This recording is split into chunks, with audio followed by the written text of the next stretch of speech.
Hey, welcome back. Welcome back. I'm excited about this episode, man. Me too. I'm excited. We've been trying to get this one for a minute. Yep. We finally got it. I heard you went fishing. I did. I went fishing yesterday. Had a good time. Caught a bunch of stuff. A lot of stuff I couldn't keep, but it was a good time. They're not big enough. Oh, okay. Yeah. So little minnows? No, I mean, they're this big. Nothing. Redfish have to be over a certain, I think it's 19 inches. Yeah. And so we didn't catch anything that big. So, I'm not a big fishing guy, man. I was city kid, but I didn't go fishing much. But I hear it's really, really nice. I've been a couple times. It's calming. Yeah. We couldn't go offshore yesterday just because of the weather. So we just went inshore and had a good time and fished and turned my phone off. Yeah. And just enjoyed just hanging out. So. I'm the guy that comes after y'all catch the fish. I'm there for the fish fry. That's though. fair. Like, That's fair. yeah. Just tell me when the fish fry and I'll show up. Yep. I'll bring some case of whatever we need and everything. That's fair. That's good then. Yeah. Well, welcome back, everybody. Welcome to the Core Compass Podcast. I'm Walker. I'm Jeremy, and of course, we're excited. You're going to be really in tune for a good episode here. Yep. Our guest today is the one and only Mr. Eric Baldacci, the Managing Director of Recruiting. There you go. What's up, guys? Mr. Cool. What's up, Eric? Good. I'm excited, man. So I get to ask the first question, Eric. It's you got a lot of balls going in the air. And you do it so well. I think you're probably the most mild-mannered guy around here. I heard that you've got, I've heard some stories that they have seen that. I haven't seen that side, but you walk around quietly, but you carry a big stick. But anyway, I like to really get to know you, your family. You've already talked to me about some of your family and your kids and stuff. And I didn't get a chance to talk to you about your trip. So we'll talk about that. But let's go into you and your family. Tell me about your kids and your family background. Well, family background. I grew up in California. Cali. West Side. Yeah. Mm-hmm. Yeah. West Side, best West side. Side. Yeah. That's right. Yeah. And moved here like maybe 10 years ago. Yeah. Right. To kind of have more breathing room and be able to provide better for our kids. And it was a great move because, I ended up here at Core Group. I've been at Core Group for 10 years, found my thing, through that. Yeah. And my kids now they're in college. My kids, honestly, they worked here longer than you guys have. Yep. We put them to work, man. They were like, I think 7th, 8th grade, and we got into that little office we were in, and we're like, we need someone to clean this thing. I'm like, my kids can do that. Put them to work. So we prepped. I prepped them. I did some interview prep with them. We made them do a resume, and I told Matt was going to ask them all kinds of tough questions. Yeah. We had it all set up. We're gonna beat up on these little 7 and 8 year olds, right? Or 7th and 8th graders, right? And make them like feel the real world. And I pick them up. It was probably this time of year they're out of school, and so they're all sweaty. This is one of my favorite stories, actually. And we get out of the car. I pick him up at lunchtime. We get out of the car, and my 8th grader, his back is soaking wet because he's so nervous about interviewing with Matt Furman. Oh my goodness! Sounds like everybody. Yeah, man, we had him prepped, and okay, you can answer this question. I'm teaching him some sales questions and stuff like that. Get in, sit in front of Matt, and Matt just crumbled. Matt's a sophomore. Oh my God! So you guys want this job? Yeah. So that was kind of cool. He couldn't do it. He couldn't bring himself to do it. Oh my goodness! So they cleaned this office, from a small office all the way to when we were in the full thing. The big one. Ran their own little business. Anyway, that's my kids are in college now. Wow, that's crazy. What's the ages? They're 19 and 20. 19 and 20. Yeah. So they remember that Matt interview. Yeah. They do. Yeah. It was sweating and all prepared, and then he comes in and just hands the job on the platter. Yeah. That's fair. Yeah. And one of them came in the other day. It's cool because Matt will, go up, give him a hug. Yeah. Find out what they're up to. And, 7th and 8th grade, they got introduced. Forget child labor laws. They going to work. Oh, they going to work. I shouldn't have said anything. No, they're good. They're good. Oh man, they're grown now. They grown. They were independent. They owned their own. They owned their own company. It was corporate. Hey, we got put to work. I'm like Eric, old school. My son going to work. You gonna find something around here. So that's cool. That's pretty cool, man. Yeah. What trip? Tell us about your trip you just came back from. Costa Rica. I heard that was cool. Yeah, Costa Rica. How was it? It was awesome. I haven't gone on a vacation since 2019. Haven't taken my kids anywhere since 2019. Yeah. And time flies, and like I said, they're now in college. So the last time we went on a trip, we went diving and all kinds of great stuff. And pandemic hit, but that really wasn't the issue. It was like, hey, all of a sudden, big things were happening at core group, and I saw the opportunity, and I seized on it, because you gotta take those opportunities for hot markets, and unfortunately, it took time away from the family. Absolutely. And which is a regret, but ultimately it put me in a position where now I can do whatever I want for my family. That's cool. So you got to look at it that way. And right. We went just the boys, just myself and the two kids, and we surfed, we dove. Relaxed. I didn't answer. Which one is the daredevil? Both of your boys, or which one is like does stuff? But they both like the adventure. Yeah. We went to Costa Rica because I said, okay, what do you guys want to do? And one goes diving, one wants surfing, and so I'm like, all right, Costa Rica. I mean, dude, we jumped out of airplanes together. There's nothing like watching your 18-year-old just get sucked out the door. It was kind of like I'm laughing. Oh my goodness! My kid is falling. Wow, the ground, that's cool. That's pretty cool. Father-son time and bonding. That's pretty cool, man. That's awesome. That's a beautiful thing. Yeah. So tell me, Eric, on the California and Texas, like I know there's a big difference. Like, for sure. How did you decide on leaving California and being in Texas, and how has the adjustment been for you and the boys? Yeah, California, I grew up there, right? Lived there 39 years, man. It's beautiful. And, I loved it, but it very expensive. It wasn't the same place I grew up either, as far as opportunity and that sort of thing. I went through some financial things there as far as I was in mortgage banking, right? And it hit a wall, like, it really affected the coast. Yeah. It didn't affect Texas as bad, but everyone felt it. Right. Financial crisis. And, just survived my way through it. And we got the opportunity to come to Texas, and I knew a lot was going on in Texas. And, man, I tell you, I was worried about it, but when we landed in Houston and drove out here from the airport to Katy, I'm like, man, look at all the things that are being built. Look at all that's going up. There's so much opportunity. I came here without a job. Like, I'm like, I'll find a job. I can do this. And just so much opportunity. You could feel it. You could see it. Yeah. And it reminded me of probably what my uncles and my dad felt when they moved from Ohio to California in the 60s, when California was doing what Houston. Everybody was on that. And everyone was on that thing, like, and they were in development. They developed homes and communities and stuff like that, and they grew awesome business. And so there was just so much opportunity out there at the time, and that's when I got here. Cool. And we're in Katy, Cinco Ranch, right? Like, I mean, it's suburbs, so my kids are like, there was no different. It's just hot. Right. Yeah, hot it's a little bit warmer. Yeah, definitely. Yeah. Texas heat. But I mean, they transitioned into sports, and so the transition is, they've lived here longer than they lived in California. So. Yeah. That's cool. Big deal. So what led you to Core Group? How did that whole story start? Because I believe you were the third or second employee. No, I was probably number 4 or 5. Okay. Or something like that. At the time, there was 2 other people that started when I started. So I was probably 4. Number 4, number 5. Baby stages. Wow. Baby, yeah. Oh, dude, we sat in a little 2 office, room. It was really made for a receptionist and a lawyer, right? And we had 4 desks in each one, and we're handing the cordless phone through the door. Hey, it's for you. So, how I got here is when I got to Houston, we moved for my wife at the time for her job. And like I said, I'll find a job, and I know I can. And I really should have taken my time, but I took, I'm at home, I'm taking the kids to school, and I'm coming back. I'm like, man, I should be working.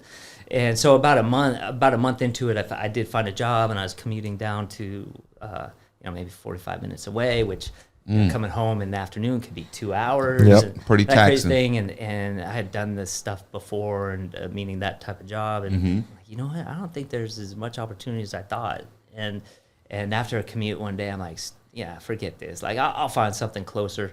And I was in a gym, CrossFit gym, at like 8:30 in the morning one day in the middle of the week, and the guy's like, "Why are you here? Shouldn't you be at work?" I'm like, "Yeah, I know, I should." I told him what was going on. He's like, "Oh, we have this, member here who's a recruiter, and there's his wife over there," and it was Michelle Furman. And so, I talked to her a little bit, and then they set up an interview for Matt and myself. Okay. And I looked on their website. I'm like, man, what kind of job is this guy going to help me find? Yeah, It was all marine engineers, DPOs. Yeah. I didn't even know what it was. And, I'm sitting there talking to him, and I didn't realize till the end, I'm interviewing for you to work here. And it took maybe 2 or 3 months of follow-up. Wow. Just following up. And ultimately, that's what got me the job, I think. And he'll tell you, is like the follow-up. Couldn't say no at that point. Wow. Yeah. Ran into us in the gym. That's and look where he at now. Yeah, it's crazy. That's awesome. That's awesome, man. That's a lot. Yeah. Wow. So do you remember the first person you placed? The first person? That's a long. Yeah, I know. That's a long time. I remember people I placed. I definitely remember big one. It's funny is a guy. One of my early placements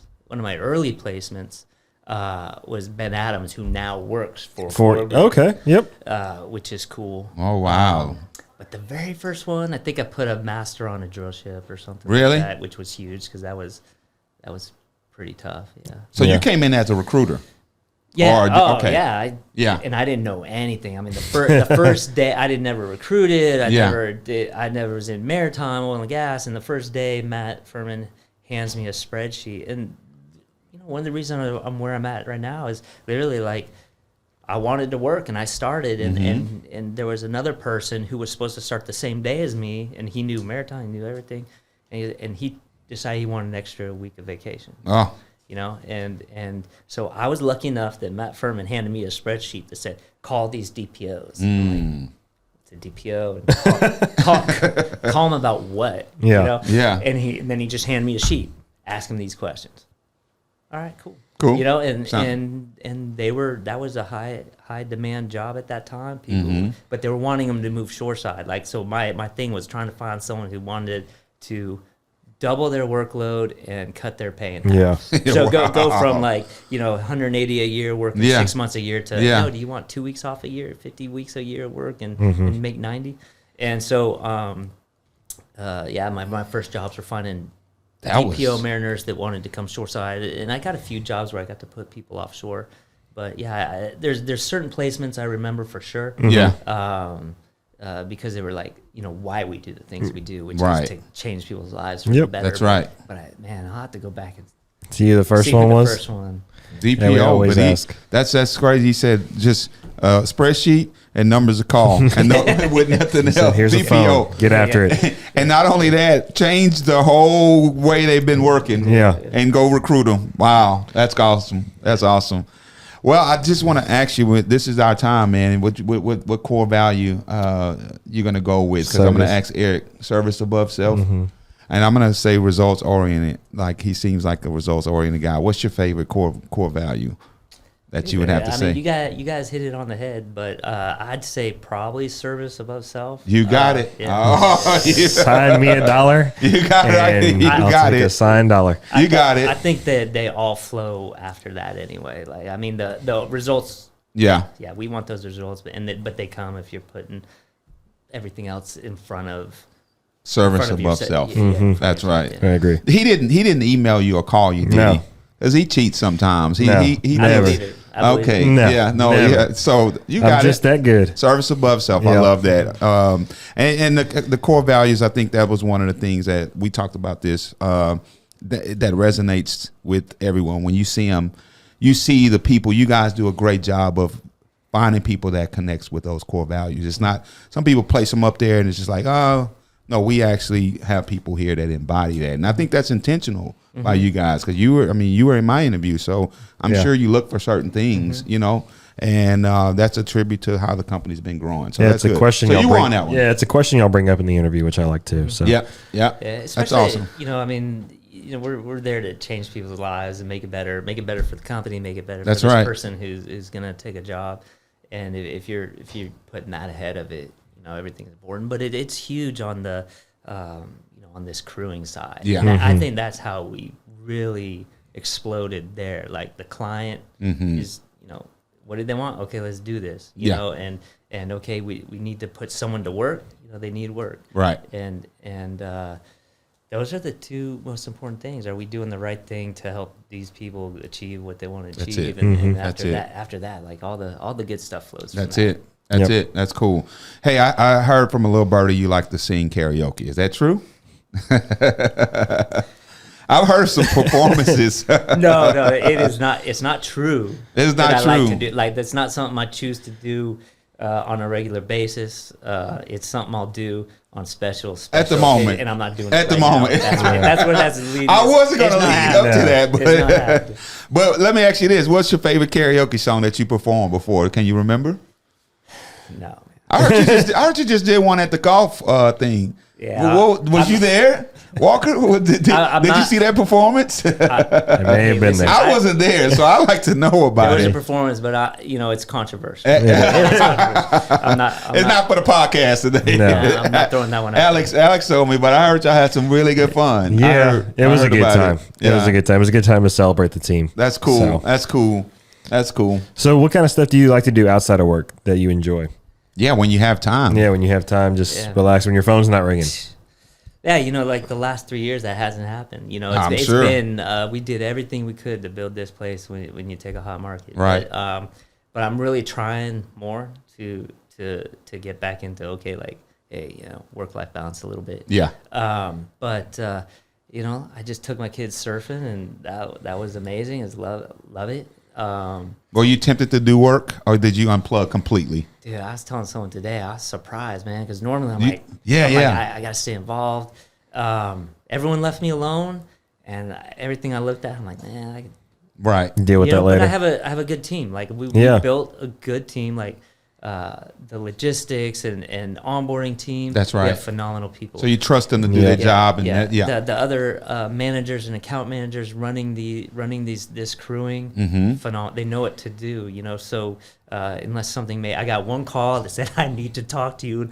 I just come up from a dive and looking at this beautiful water. Yeah. This rock. This giant mountain thing or whatever. And I'm like, all right, what's up? but other than that, this better be important. I'm on the sea. I'm on the sea right now. No, but other than that, I unplugged, and so I love to scuba dive, surf, jump out of airplanes once in a while with my kids. Yeah. Hang out with people. Yeah. And I used to fly a lot. I used to teach people to fly airplanes, and so I got to get back into that. But there's a lot of things I like to do, but I was going to ask about that too. That was my next question for you, Eric. The pilot. Tell me how you got into that, and what have you done with that? That's pretty fascinating. Yeah. So, I was going through college. I was getting done with college. I'm like, man, what do I really want to do? Like, man, I want to be Maverick, Top Gun. And in my first job, I worked one of the biggest corporations in the world, and I was like, this job, I'm like, this is what I went to college for, I just I can't do this. Yeah. And I was under the flight path at John Wayne Airport, Orange County, and I'm like, man, that would be cool. And then one of my coworkers' husbands was a pilot. He got for Continental at the time, now United, and was out in Guam, and he got us out there to go diving in Australia and stuff. And I'm like, man, this is cool. And so I went through the whole process with the Navy. It took like a year and a half, and I was applying and doing all this stuff. And at the last minute, the recruiter goes, okay, you got to pick a job. I'm like, pick a job? I told you, I want to be a pilot. This is nothing new. It's been a year and a half. He goes, yeah, but make a second choice because they want to see you want to be, in the Navy. I'm like, all right. And, I got selected for that second choice. And so, part of me regrets not going in and doing service, but the other part was like, man, the second choice was a 10-year commitment and come out with no real skill that was transferable. Right. And so I'm like, fine, I'll do this on my own. Right. And I went and I started taking flying lessons and the company I was at the time asked me to move to North Carolina. I said no, and they're like, all right, here's your severance package, which paid for the start of the flight training. And, around September 11th, everyone I knew got laid off, and I was getting my instructor's license. I'm like, oh man, this is not a good time. But, But I taught for a long time and built my time and got some amazing views, like things I'll always remember in my head, like beautiful views and cool experiences. I got to fly jets, and I got to fly a group of people into Aspen, and I did, just different things. But ultimately, even when I was flying, I'm like, okay, this is fun, but and it could be a career. Obviously, it is a great career for people. But I'm like, I don't just want to fly. I want to be a part of business. I want to be a part of building something and making something happen. And so at some point, it was just like, all right, man, I got 2 kids. You got to do the, Right. Because it seemed like flying is almost monopolizes your life to a degree. Almost. Oh, my God, dude. I remember one time I was flying, and this is the way I am. I'm all in on things, right? Like, I was teaching. I was flying 7 days a week. My wife hated it. I was, 16 hours a day. You can only teach or fly 8, but there was so much more involved. So anyone who's wondering about pilots, man, they go through so much training. They go through so much work. But we were, because I had to do ground lessons, all this. I was like there like 14 hours a day, but all they did was fly every day, up and down, up and down. And one day I'm in my car. I had a Honda Prelude with the the handbrake. I remember the Preludes. I remember the Preludes. He probably doesn't, but I knew. With the handbrake, and I'm on this road, and I'm coming to a stop sign. And as I'm coming to this stop sign, I grabbed the handbrake on the Prelude, because in the airplanes I was flying, the flaps, which help slow the airplane down. As you're slowing down, we had this lever that was like this handbrake, and we would pull it 1 notch at a time. And I'm coming to this stop, and I'm not even thinking like, I'm feeling this certain speed that I'm slowing down to, and I go to pull my handbrake. Oh, I know what's gonna happen. And I go, oh, okay, I'm flying too much. And my wife was saying like, you don't see green lights or red lights anymore. I wasn't looking at that stuff. And I'm like, okay, I need to take at least a day off. But it was it consumed me. I mean, it was awesome. That's pretty cool. I mean, I'm pretty sure. How long did that season last, Eric, with piloting and flying? How long was that? I mean, the training was 2 years or so before I could start teaching people, and then I taught for 2 or 3 years, and then I'm like, okay, I gotta take. I got 2 kids now. I gotta do. The airlines weren't really hiring because this was, it was after September 11th, but it's still, there was a lot of things going on, and then that's when I got into the mortgage banking, and when that financial crisis happened and everyone lost their jobs, I'm like, okay, I need to work. I need to transition. I jumped back into teaching while I was trying to find a permanent full-time job, and then we moved here to Texas. That's good. So it stopped. So there were 2 periods. There were a couple of years. And you got the next question on that, because Eric's done a lot of pivoting to different things. So I believe this was after. Was this after the real estate brokers you were doing? Was that after or before the piloting? Between. So the piloting was first, then I did the real estate stuff, and then or the mortgage stuff, and then when the financial crisis happened, I mean, I'm telling you, dude, like everyone in California lost it. Like, it was horrible. It was bad, and that's when I'm like, I got to do something. And so I started teaching, and luckily I was at a school that was teaching foreigner, like students from Taiwan, from India, who were going to go back to their home countries and become airline pilots. Because even at the time, like not many people were for themselves, like a private guy like you guys saying, hey, I want to get my license, because everyone was like financially kind of hurting. And all the big companies, they stopped flying their private jets because they got pulled up in front of Congress. Like, how'd you get here today? Oh, we flew our private jet. And then they got roasted. And like all these big companies started making their CEOs fly Southwest and this and that. So wow. It was just a weird time. Wow. Yeah. Wow. So to the mortgage stuff that you did, what exactly were you dealing with on a day-to-day basis? Because I know that world is way different than just about anything. Well, I mean, that's one thing I loved. I did love that job, and it's I bring a lot of that to this job here. it was super fast paced. We were making deals. I worked on two sides of it. One side I was the bank, where we would have brokers call us. You Walker want a loan, you go to a broker to help you do it. The broker calls us, we structure the deal. Hey, what's the rate? How much can I make on this? And this person, here's the situation with this person. There's always something, right? Yeah, of course. Just like recruiting, there's always something. It's like there's always that one thing. And but I loved that job, and then I went on to the other side of it, where I was dealing directly with the borrower. I went to work for a really good friend, and this is before everything crashed, and we started like doing really well, and things were. It was a small office, family office, much like when I started at Core Group, and so I've seen lots of different things, and day to day was. I'm telling you, it's very much like it's a ton of work. Recruiting. Yeah, just always on the phone. In the sense that you're on the phone, you're talking to people. What works for you? What do you need? How do I make your life better?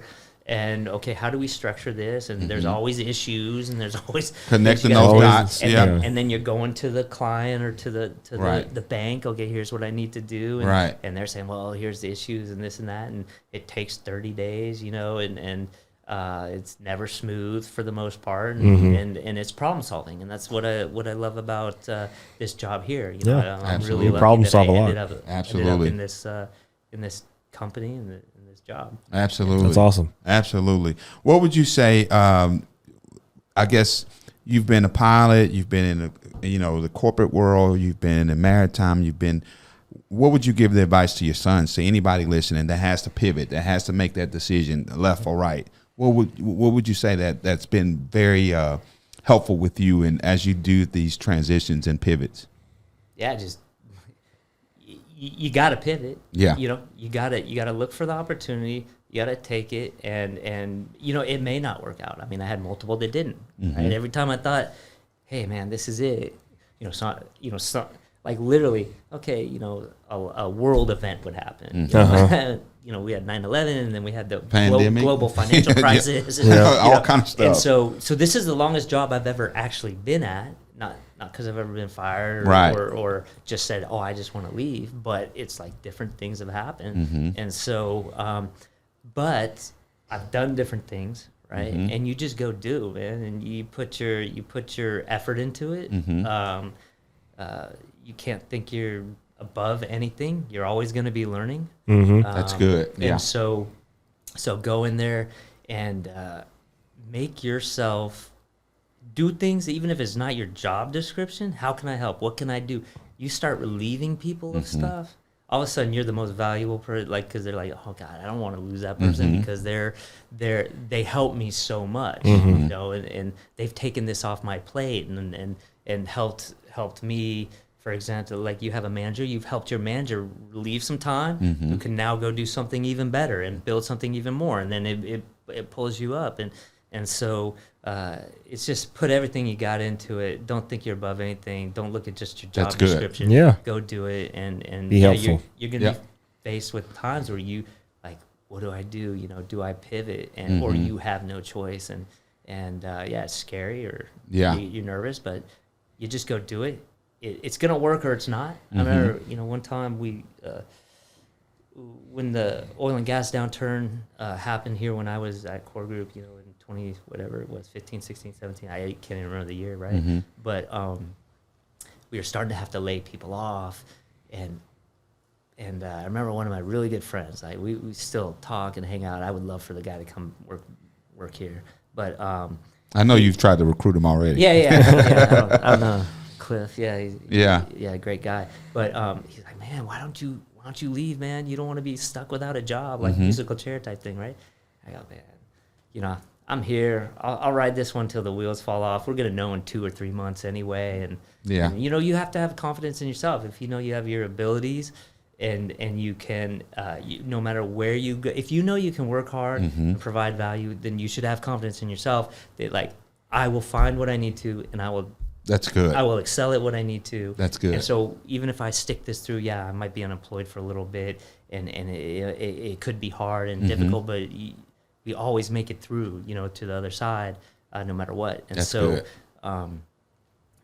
That's good. Awesome. That's good. Learning how to, service, going back to what he said earlier, service above self, making yourself a value and asset to wherever situation you're in. having that fearless approach that, you know, whether it fails, I put my whole all in. I don't know if it's fearless, but well, yeah, I mean, you got to do it. You got to put it aside, because you're right. There is some kind of fear, a little bit, of course, changing careers, and that's do this? You're right. That's good, Eric. So you said that, you know, the core group you've been here has been your longest job. How has core group changed in the 10 years you've been here?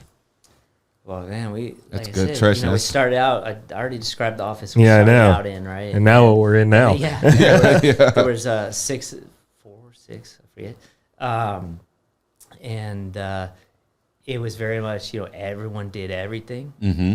Wore all the hats. Everybody. Yeah, I mean, Matt Furman held more, right, because he was more doing the accounting and the HR. Like, you know, he was the business owner side of it. You know, it's just changed a lot. We've always had like really good people come through these doors, very special people, you know, and people who did all the right things. It's like, man, why is this not working for them? And you know, different marketing conditions. We've gone up to 20 people, gone down to myself and Matt, and then grew back. You know, so. Like you said, office size, and now we have departments, HR departments. We have accounting departments. We have, you know, all this support. We've grown as far as what we offer, right? The things that Core Group works on, the types of jobs, the industries we're in, the services we could provide. Yeah, more than just recruiting now. Yeah, absolutely. And you know, I think last year, maybe after KPI, when we were downtown and then went to, what was that brewery? Anyway, I just looked at Matt and I'm like, dude, we're a real business. We have an HR department. We have an accounting person. Like, this is real deal now. This isn't small. That's cool. Little mom and pop. Yeah. That's cool. But I think the values, you know, we didn't create these core values written down until a few years ago, but I think those values were already there, right? Yeah. I mean, obviously you guys know Matt and like his values and a lot of the people and myself, like I had these certain values and we've just incorporated them in and looked for those types of people and but it's grown. I mean, it goes through absolutely different things. How's you and, I mean, you know, you and Matt Furman chemistry, you know, to be around that long. You know, obviously, you guys have to have tremendous chemistry to see it go from a baby to infant to where we are now. Tell us a little bit about that. How you and Matt chemistry is. Well, if we take those personality profiles. What's the PI one? PI, predictive index. You out there all know what we're talking about. Because if you held Matt Furman's and mine side by side, you would see we're 100% opposite. You'll see even our extremes on the, and we have more extremes than most of you guys did, but so that's a blueprint for success. Get somebody opposite of what you do, and then I mean, I supplemented Matt basically. You know, the things that he was strong at, I didn't have. I'm not a business developer, like I can say it, which is part of recruiting, right? Like I can't knock that door down, right? Yeah.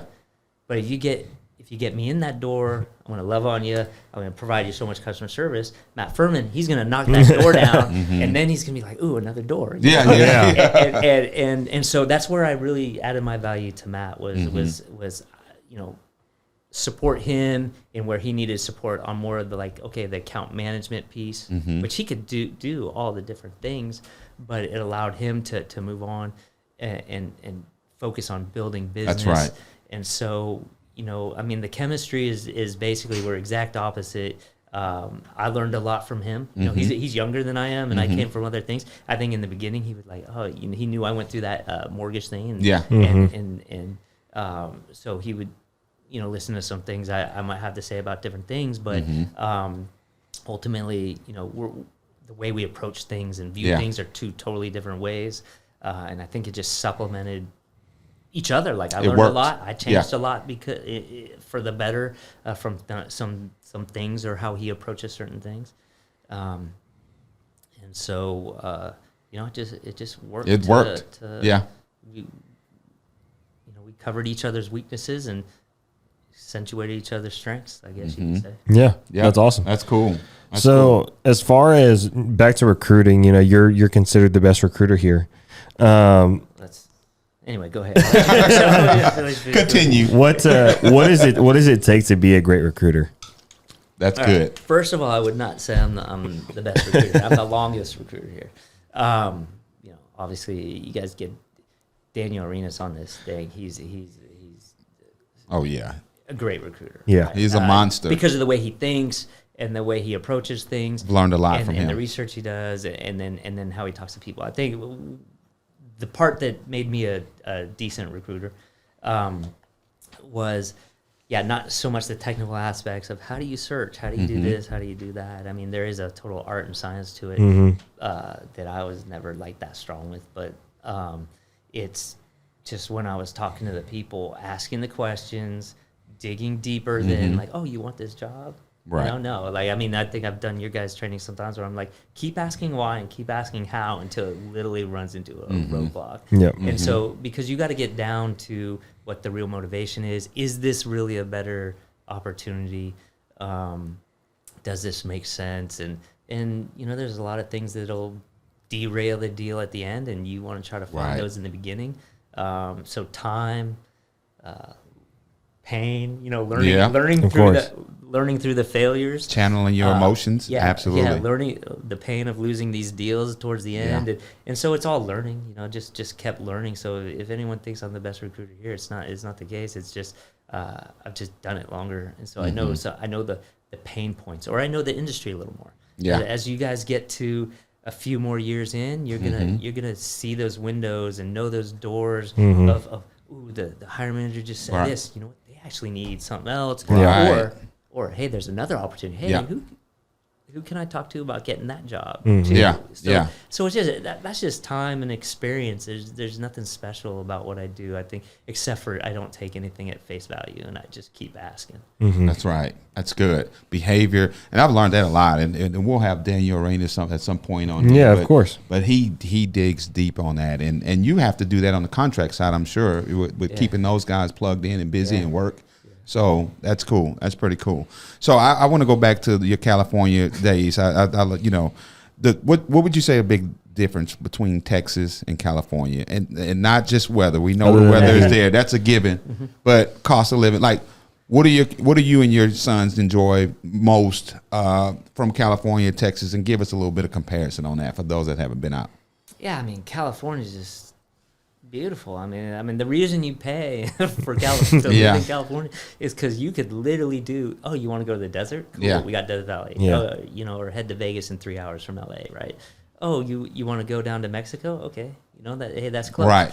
You want to go surf? I remember I was a sophomore in college. Went to UC Irvine, which is Orange County. It's really should be UC Newport Beach. It was like right there. Yeah. And I remember it was February and it just snowed. Not there in Orange County, but they got some 10,000 foot mountains that surround LA. And we were up snow skiing. Like, we woke up early, we went snow skiing for 2 hours, 3 hours or something like that. Drove down and then I realized, like, I'm having a beer, right? And I realized, wait, dude, I'm on the beach in my shorts, drinking a beer in the middle of February, looking at the waves, like, should I go surf or what? You're definitely not doing that in Houston. You're not doing that in Houston, so that's a big difference. And I turn around and look, I'm like, there's snow on the mountains. I just literally went snow skiing. And now I'm sitting here. I'm like, okay, that's pretty cool. Awesome, And there are lakes, rivers, and the weather's good. And so there's lots of great stuff. But I was telling someone the other day, when I first moved to Houston, I was like, I don't know how much I like Houston, but it was because I was kind of confined to a bubble. I didn't get out. My kids were little. We're just all we're doing is baseball, Right. Yep. And the more that I've been going out in Houston and it's a lot out here. Things, man, I love it here. It's a lot to do. I love Houston. Texas has just so much opportunity. It's a lot to do. Cost of living, and there's some great things in Texas too that they have to offer. Right, right. But yeah, do I miss a lot of things about California? But the people in Texas, the atmosphere in Texas, the growth mindedness of Texas, the opportunity. Yeah, I mean, there's a lot of great stuff, and I mean, geez, I'm in Houston.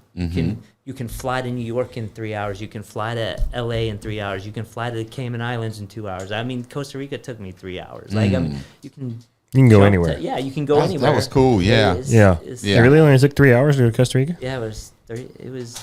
I think just Just under, or just a little over? 3.5 maybe. I can't remember. That's not bad. I know that's not bad. If you think about it, it's a drive to Dallas. Yeah. So that's not bad at all. Yeah, I went to Belize. It was like an hour and 45 minutes. You know what I mean? So it's there's lots of great stuff. Are you a Lakers fan? Nah, Warriors. I grew up in the Bay Area. Oh, Bay. Okay, Bay. Actually, at the high school I went with, you know Rick Barry. Yeah. Okay, so Rick Barry. His sons and I were in the same. Brent Barry, all them. Yeah. Brent Barry. I think he was older. Yeah. I think he was a year or two older. Very skilled family. Yeah. That was cool. I mean, I just asked about the Lakers because LeBron not going to get a ring this year. But Thank God. By the time this episode aired, it won't matter anymore. No, well, Jokic have already won it. Yeah, don't get me started with basketball, man. No. We got to get through this episode. But that's pretty cool. I plan on going to California soon, so we'll see. That'll be a good one. Yeah, that'd be good. So I want to ask you about Houston. Back on that, where do you like to eat? Where do you like to go? What's your spots? Oh man, what's your spots? So I love all types of food. I really do. Like you're an eclectic eater. Oh yeah. Oh God. I mean, whether it's pizza, then it's going to be Gypsy Poet, right? Yeah.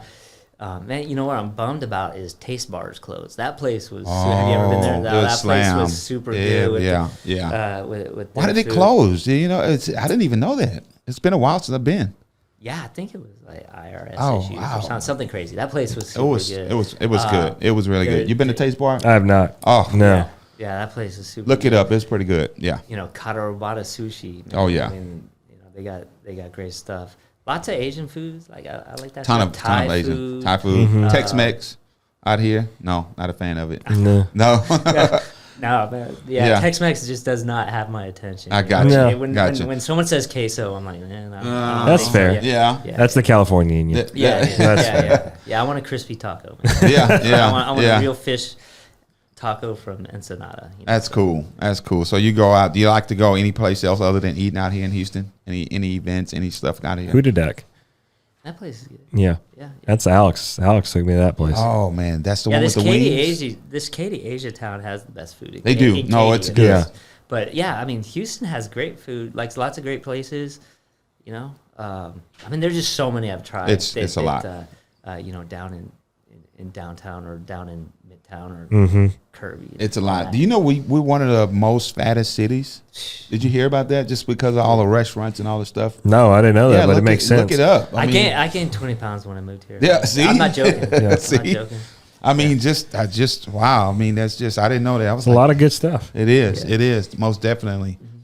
Did we do our shout outs today? We got anybody we shout out? No, we the only shout out I was going to do was going to do Core Group because of Eric's 10 years and just wanted to shout out Core Group for the first one. So, that's awesome. Core Group. Thanks for allowing us to be here. That's Eric, right. through all your hard work. That's right. All right. Well, it lends me to think about, you know, when we summarize Eric and all the work he's done from the ground up, you have to have a level of diligence. Of course. With that. And, you know, if y'all speak to anybody that works with Eric, he's that guy that's going to make sure the job get done. So it just brought me to the scripture, Proverbs 10:4. It says that lazy hands will lead to poverty, but the hands of the wealthy, the hands of the diligent will bring wealth. And this company is a prime example of Eric being, you know, diligent hands, making this company what it is, and just, you know, in the office, out of the office, constantly working. We didn't even get into the work of contract. They work on weekends, calls. Yeah.